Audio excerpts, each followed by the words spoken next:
Hoy toca hablar de la Revolución de Octubre de 1934, los que la derecha suele llamar el golpe de Estado socialista del 34. El movimiento insurreccional de 1934 fue una de las grandes batallas que el proletariado ha llevado a cabo en este país y abarcó a todo el territorio. Fue también una experiencia decisiva, ya que, a pesar de ser aplastado y de la posterior represión que se desató, las enseñanzas que de él se extrajeron fueron en buena medida artífices de la unidad de los demócratas y antifascistas que dio como resultado la formación del Frente Popular y su victoria en las urnas el 16 de febrero de 1936. La huelga general fue la respuesta de la clase obrera a la entrada en el gobierno de la República de miembros de la fascista CEDA.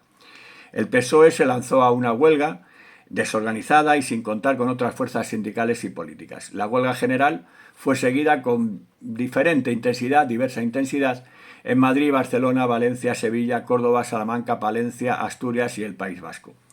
Donde la batalla duró 15 días y estuvo mejor organizada fue en Asturias. Allí se había alcanzado la unidad de comunistas, socialistas y anarquistas. La huelga fue total. Desde el primer momento las cuencas mineras estaban bajo el control de los insurrectos que llegaron a tomar incluso Oviedo. Allí se inició una revolución con todas las de la ley. La insurrección comenzó en Mieres, uno de los corazones de la cuenca minera, y se extendió de inmediato por las grandes áreas urbanas de la región. Los mineros tenían armas y dinamita, y los sindicatos se habían esmerado con los preparativos. En Gijón se proclamó la República Socialista Asturiana, y por todo el territorio se empezaron a tomar puestos de la Guardia Civil, iglesias y ayuntamientos. A los 10 días había unos 30.000 trabajadores formando parte de lo que ellos mismos dieron en llamar el Ejército Rojo Asturiano. La capital, Oviedo, que era la sede de las instituciones y por tanto el lugar donde se concentraba el poder, sufrió un largo asedio. Algunas de sus joyas, entre ellas la Cámara Santa de la Catedral y la Biblioteca Universitaria, quedaron devastadas en ataques que la propaganda gubernamental achacó a los revolucionarios, pese a que las pruebas avalen que algo o mucho tuvieron que ver en el desastre quienes defendían la ciudad de las incursiones obreras. Durante la Revolución de Asturias de 1934, la dinamita y la decisión van rindiendo los cuarteles, las comisarías y los ayuntamientos. Y sobre Oviedo confluyen las columnas obreras dispuestas a adueñarse de los resortes del poder provincial. Son los guardias, la policía y los carabineros los que les oponen mayor resistencia. Estos revolucionarios convertidos en guerrilleros funcionaban en grupos y cada grupo tiene un jefe o líder que recibe las órdenes y transmite las novedades a los enlaces del Comité de la Alianza Obrera. Van armados de fusiles, escopetas y pistolas, pero se abren paso con la dinamita y la gasolina. Las guerrillas encuentran fuerte resistencia en el Palacio de la Diputación. El 7 de octubre tratan de rodearlo por detrás, pero desde el edificio del Banco España una pequeña fuerza les hace fuego y les contiene. Son los 3 carabineros de protección del banco que han sido reforzados con una patrulla del ejército formada por un sargento, un cabo y 6 soldados de infantería. Sitiados, los defensores del banco terminan por agotar las municiones y rendirse. Cuando amanece el día 9, ya está el Banco de España en poder de los revolucionarios. El gobierno republicano decretó el estado de guerra y empleó la represión a fondo. Envió a Asturias tropas de legionarios irregulares que, con el apoyo de la Guardia Civil, fueron sembrando el terror.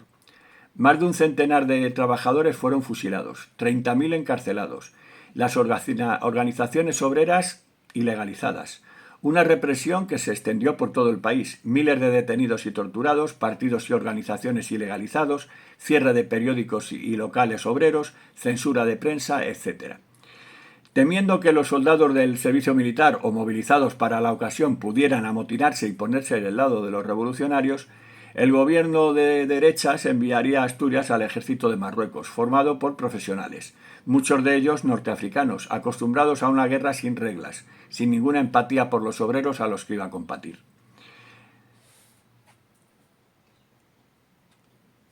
Los mandos del tercio y de la legión partían de una hipótesis típicamente colonialista, pero trasplantada a suelo europeo.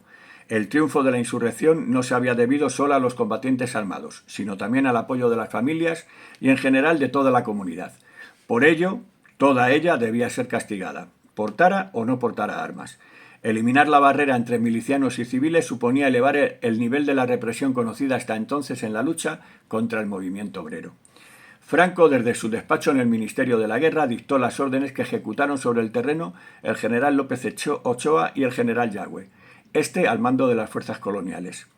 Legionarios irregulares dispuestos a desplegar en los valles asturianos las tácticas de exterminio sufridas por los rifeños en el Magreb. La decisión gubernamental de poner a Franco, africanista con fama de muy duro e implacable, al mando de las operaciones militares, sería controvertida incluso en el seno de las derechas, que ostentaban el gobierno republicano desde noviembre de 1933. Las fuerzas traídas de África y dirigidas por Yagüe se distinguieron por su especial crueldad. La represión fue despiadada y las tropas extranjeras, con el beneplácito de sus jefes, se dedicaron al pillaje, con una brutalidad que hacía presagiar lo sucedido años más tarde con el golpe de Estado de 1936.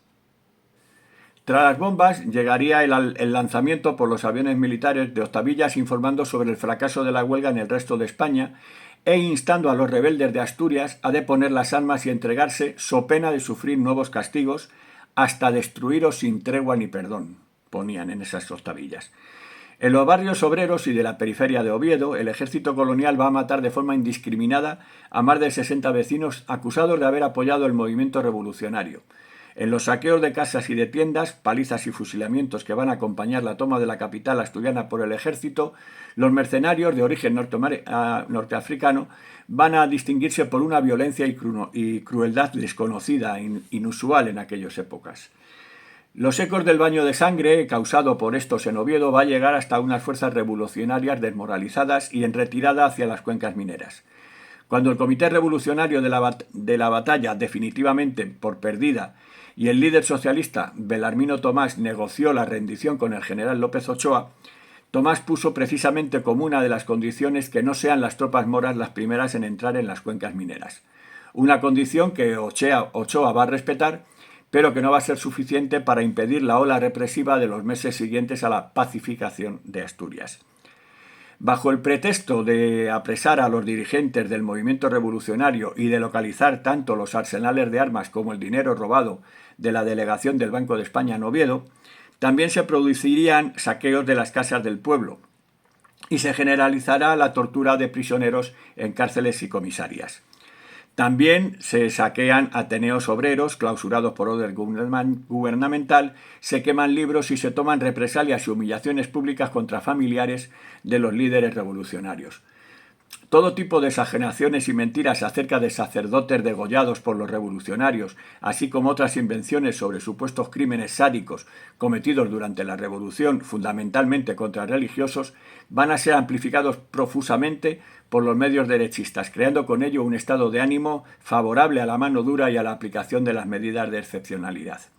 Además, las Fuerzas Armadas se van a tomar su propia venganza por los 300 militares y guardias caídos en los combates de octubre.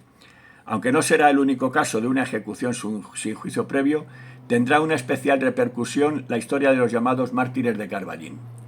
24 hombres de la cuenca minera del Nalón fueron detenidos arbitrariamente por soldados y guardias civiles, 2 de ellos incluso simpatizantes de las derechas, trasladados de noche en camión a un monte cercano para ser salvajemente apuñalados, mutilados, torturados y fusilados antes de ser arrojados a una fosa común. La matanza escandalizaría al propio general López Ochoa y anticipará los paseos de la guerra civil. Os leo en comentarios.